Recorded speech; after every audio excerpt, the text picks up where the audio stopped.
Ruth గ్రంథము 3వ అధ్యాయం 12వ వచనం చదువుకుందాం.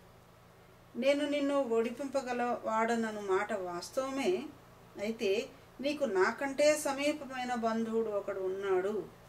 ఈమె ఏం చెప్తుంది? నువ్వు నన్ను విడిపించాలి, నన్ను నీ భార్యగా చేసుకోవాలి అని చెప్పినప్పుడు నేను నిన్ను విడిపిస్తాను అన్నాడు. దేని నుంచి విడిపించాలి? మనం వైధవ్యం నుండి విడిపించాలి, గొడ్రాలి స్థితి నుంచి విడిపించాలి, ఒంటరితనం నుంచి విడిపించాలి. అలాగూ నేను విడిపిస్తాను, విడిపించగల అన్న మాట వాస్తవమే, అయితే నాకంటే నీకు ఒక సమీపమంద బంధువుడు ఉన్నాడు అని చెప్తున్నాడు అన్నమాట. నాకంటే అతి దగ్గర బంధువు ఉన్నాడు, అతడు ఒకవేళ విడిపిస్తే విడిపించని, ఒకవేళ అతడు విడిపించకపోతే నేను నా బంధువు ధర్మం చేస్తాను అని ఈ యొక్క 12వ వచనం 12వ వచనం రాయబడింది, లేదా 13వ వచనంలో. మరొకసారి చదువుకుందాం. 13వ వచనం. ఈ రాత్రి ఉండుము, ఉదయమున అతడు నీకు బంధువుని ధర్మము జరిపినడల సరి అతడు విడిపింపవచ్చును. నీకు బంధువుని ధర్మం జరుపుటకు అతనికి ఇష్టము లేకపోయినడల యెహోవా జీవంతోడు నేనే నీకు బంధువుని ధర్మము జరిపేదను, ఉదయమగు వరకు పండుకొనుమని చెప్పాను. ఈ మాట ప్రకారం ఆమెకు మరొక సమీప బంధువుడు ఉన్నాడు అని అర్థమవుతుంది. అతడు విడిపిస్తే సరే, లేకపోతే నేనే బంధు ధర్మము జరిపిస్తా అన్నాడు. బంధు ధర్మము అంటే అర్థం ఏంటి? దీని యొక్క వివరం కావాలంటే ద్వితీయోపదేశకాండం 25-25వ వచనంలో తిరిగి మనం చదువుకుందాం. ద్వితీయోపదేశకాండం 25వ అధ్యాయము 25వ వచనం.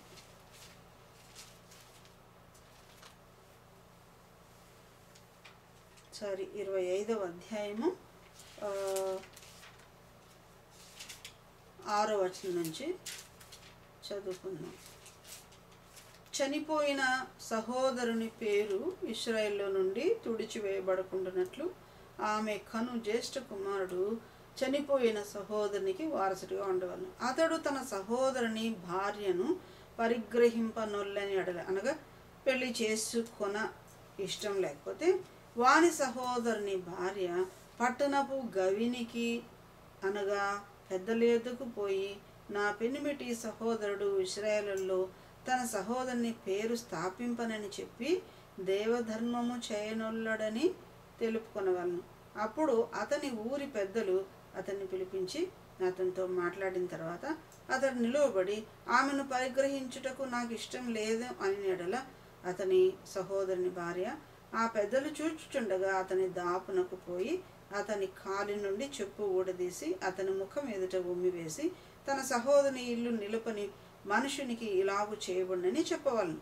అప్పుడు ఇశ్రాయేలులో చెప్పు ఊడదీయబడిన వాని ఇళ్ళని వానికి పేరు పెట్టబడును. ధర్మశాస్త్రంలో రాసిన రీతిగానే ఈ యొక్క బంధువు ప్రవర్తిస్తున్నాడు. సరే, ఆయన అడుగుతాను అన్నాడు, ఆయనకి ఇష్టం లేకపోతే నేనే బంధువుని ధర్మం జరిపిస్తాను అన్నాడు. ఈ బంధువుని ధర్మం గురించి ద్వితీయోపదేశకాండం 25లో విపులంగా మనము చదువుకున్నాం. సరే, ఉదయం వరకు పడుకోమని చెప్పాడు. ఉదయం వరకు ఆమె పడుకుంది. తర్వాత ఎప్పుడు లేచాడు ఆయన? 14వ వచనంలో ఆమె ఎప్పుడు లేచింది? కాబట్టి ఆమె ఉదయమగు వరకు అతని కాళ్ళ యొద్ద పండుకొని అని మనం చూస్తున్నాం. ఉదయమగు వరకు ఆయన సన్నిధిలో ఆయన కాళ్ళ యొద్ద పడుకొని ఉందంటే ఆ విన్నపముతోనే ఆమె అక్కడ విన్నపము చేసినట్టుగా.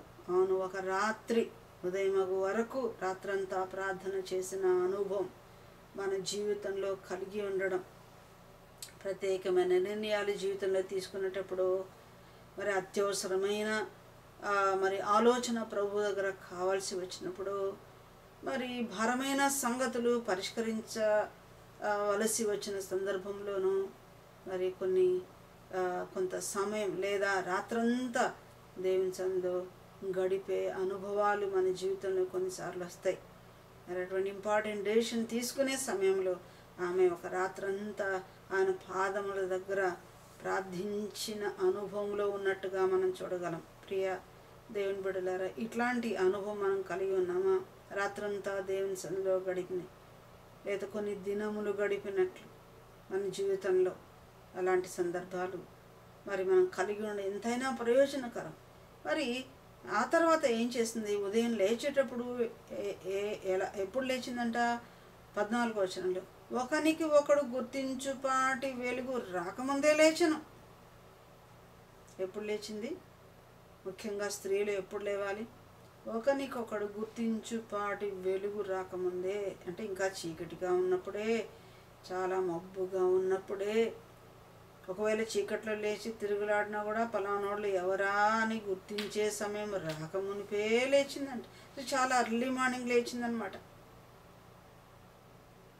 స్త్రీలు ముఖ్యముగా ఉదయమునే లేవాలి, దేవుని సన్నిధిలో గడపాలి, దేవునితో ముచ్చటించాలి, ఆయన వాక్యంతో గడపాలి, ఉదయమునే లేవాలి. ఆ తర్వాత చేయబోయే పనులు ఎన్నో ఉంటాయి. అందుకే గుణవతి అయిన భార్య, సామెతల గ్రంథం 31వ అధ్యాయంలో మరి మనం చూస్తే ఆమె 28వ వచనం కాబోలు, ఆమె వేకునే లేచినట్టు మనం చూస్తున్నాం. చీకట్లోనే ఆమె లేచి 31వ అధ్యాయం చదువుకున్నాం. 31వ అధ్యాయంలో గుణవతి అయిన భార్య చీకటితోనే లేచి ఇంటి వారికి భోజనం సిద్ధపరిచింది. 15వ వచనం 31:15. ఆమె చీకటితోనే లేచి తన ఇంటి వారికి భోజనము సిద్ధపరచును. చీకట్లోనే పనులు మొదలుపెట్టింది. ఇక్కడ మనం చదివితే దాదాపు 14-15 పనులు ఆమెను గురించి రాసినవి తర్వాత వచనాల్లో ఉన్నాయి. ఇన్ని పనులు చేసుకోవాలి అంటే సమయం చాలదు కాబట్టి చీకట్లోనే లేచింది. భోజనం చేయడానికి ముందుగా ప్రభు దగ్గర ఆత్మీయ భోజనం బైబిల్లో మనం తినాలి. అంతకుముందే ప్రభుతో మాట్లాడాలి. భర్తతో మాట్లాడడం కంటే భార్య ముందే దేవునితో మాట్లాడాలి. అలాగే భర్త భార్యతో మాట్లాడడం కంటే, పిల్లలతో మాట్లాడడం కంటే ఫస్ట్ టాక్ ప్రభువుతో మాట్లాడితే ఎంత మంచిది. మన ఫస్ట్ థాట్ ప్రభువు మీదకి మళ్ళిస్తే ఎంత బాగుంటుంది. ముందు ప్రభువుకి ఇచ్చే సమయం ప్రభువుకి ఇచ్చి, ఆ తర్వాత భోజనం చేసిందంట. పనికత్తులకు భర్త నేర్పించే పని ఉంది, ద్రాక్ష తోట చూసుకునే పని ఉంది, తర్వాత మరి వ్యాపారం చేసే పని ఉంది, దీనులకు చేయి చాపే పని ఉంది, వస్త్రాలు తయారు చేసే పని ఉంది, నారబట్టలు తయారు చేసే పని ఉంది, పరుపులు సిద్ధపరచుకునే పని ఉంది, ఆ తర్వాత వ్యాపార లాభం చూసుకునే, లాభం వచ్చిందా నష్టం వచ్చిందా చూసుకునే పని ఉంది, జ్ఞానం కలిగి నోరు తెరిచి ఇతరులకు ఉపదేశం చేసే పని ఉంది, ఆ తర్వాత ఇలాగా ఇంటివారు నడతలు కనిపెట్టే పని ఉంది. ఎన్నో పనులు ఉన్నాయి. కాబట్టి ఈ యొక్క పనులన్నీ చేయటానికి ఉదయమునే లేచింది.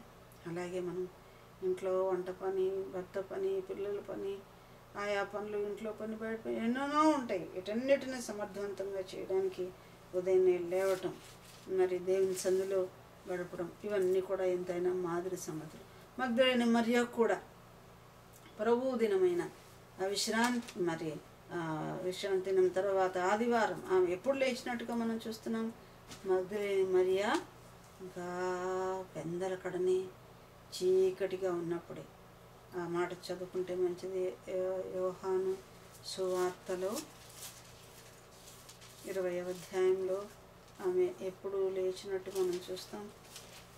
20వ అధ్యాయం 1వ వచనం, ఆదివారమున ఇంకను చీకటిగా ఉన్నప్పుడు మగ్దలేని మరియ పెందలకడ సమాధి యొద్దకు వచ్చి, ఆదివారం అనగా ప్రభు మృతుడై తిరిగి లేచిన దినం, సంఘం ఆయన ఆరాధించవలసిన దినం, మందిరానికి వెళ్ళవలసిన దినం.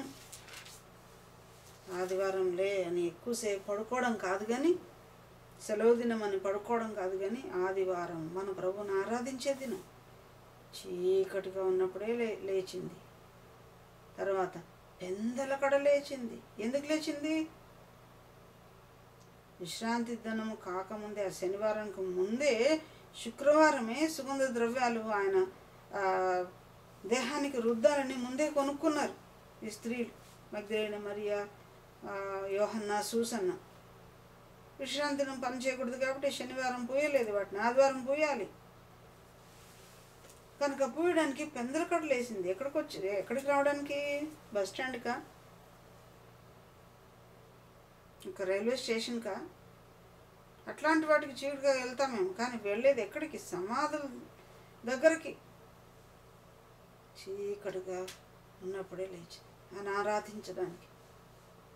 స్తుతుల పాత్రలు తీసుకొని హృదయంలో ఆ స్థుతులు నింపుకొని ప్రభు సన్నిధికి మనం రావడానికి చీకటిగా లేయడం, ప్రభువుకు ఆ సమయం ఇవ్వడం ఎంతైనా గొప్ప సంగతి. కనుక ఈ అమ్మాయి కూడా ఉదయం లేచింది. వెళ్ళిపోయేటప్పుడు ఆయన ఏమన్నాడు ఆమెతో 14వ వచనంలో, అప్పుడు అతడు అనగా బోయజు ఆ స్త్రీ కళ్ళముకు వచ్చిన సంగతి తెలియజేయకూడని చెప్పెను. మరియు అతడు నీవు వేసుకొనిన దుప్పటి తెచ్చి పట్టుకొనమని చెప్పగా ఆమె దానిని పట్టెను. అతడు 6 కొలల యవలను కొలిచి ఆమె భుజం మీద ఉంచగా, ఆమె ఇంటికి వెళ్ళిపోయేటప్పుడు ఆమెకి ఏం చెప్తున్నాడు? నీవు తెచ్చుకున్న దుప్పటి పట్టుకోమని చెప్తే ఆమె దాన్ని పట్టినప్పుడు 6 కొలల యవలు కొలిసిపోస్తున్నట్టుగా మనం చూస్తున్నాం. భుజం మీద పెట్టి పంపించాడు. ఎందుకు? 16వ వచనంలో నీ అత్త ఇంటికి వచ్చినప్పుడు ఒట్టి చేతులతో నీ అత్త ఇంటికి వెళ్ళకూడదని 16వ వచనంలో ఆయన చెప్తున్నాడు అనమాట. ఇప్పుడు ఆమె ఆ కళ్ళానికి వచ్చింది, గింజలు తీసుకుపోవడానికి రాలేదు. ఆమె తను వివాహ విషయమై ప్రార్థించడానికి అక్కడికి వచ్చింది. కానీ దానికి జవాబిచ్చాడు, నువ్వు చెప్పిందంతా చేస్తాను అన్నాడు. అదే సమయంలో ఆమె అడగని వాడిని కూడా ఇస్తున్నాడు. అవును, దేవుని సంధి ఎలాంటిది? ప్రభు మనం అడిగిన దానికంటే, ఊహించిన దానికంటే అత్యధికంగా చేయగలన శక్తి కలిగిన దేవుడిని ఎఫెసీ పత్రికలో మనం చదువుతాం. అడిగింది ఒకటి, అడగలేనివి కూడా ఇస్తున్నాడు, అడగనివి కూడా ఇస్తున్నాడు, ఊహకు మించినవి ఇస్తున్నాడు. అటువంటి శక్తి గల దేవుని సన్నిధిలో మనం వస్తున్నామా, వచ్చి ఆయన సన్నిధిలో గడుపుతున్నామా? సరే, ఈ కొలలు, ఈ యొక్క గింజలు కూడా ఎన్ని కొలిచి ఇచ్చాడంట?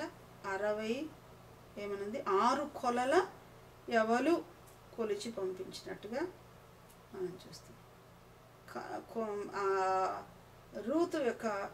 రూతు మొట్టమొదటి రోజు పొలంలోనికి వచ్చినప్పుడు ఎన్ని ఏరుకుంది, ఎన్ని కూర్చుకుంది, అవన్నీ దుల్లగొట్టుకుంటే ఎన్ని ఎవలే అని చదివాము 2వ అధ్యాయంలో.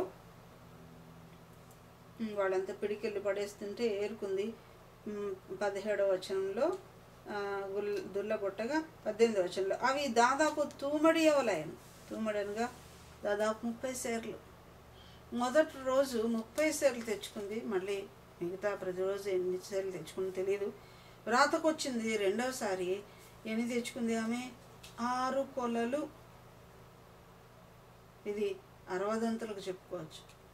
30 సేర్లు 30 దంతలు అయితే 6 కొలలు 60 అంతల ఫలం తెచ్చుకుంది. 4వ అధ్యాయంలో బోయజు ఇంటికి వెళ్ళింది. ఇంటికి వెళ్తే బోయజుకు ఏమేమి కలిగి ఉన్నాడు అవన్నీ ఆమెవే. ఇంకా 100 అంతలు ఆమెవే. 30 దంతలు, 60 దంతలు, 100 అంతలు ఫలవంతమైన జీవితం ఆమె జీవించినట్లు మనం చూస్తాం. ఇది మనకు పాఠం. మన ఫలం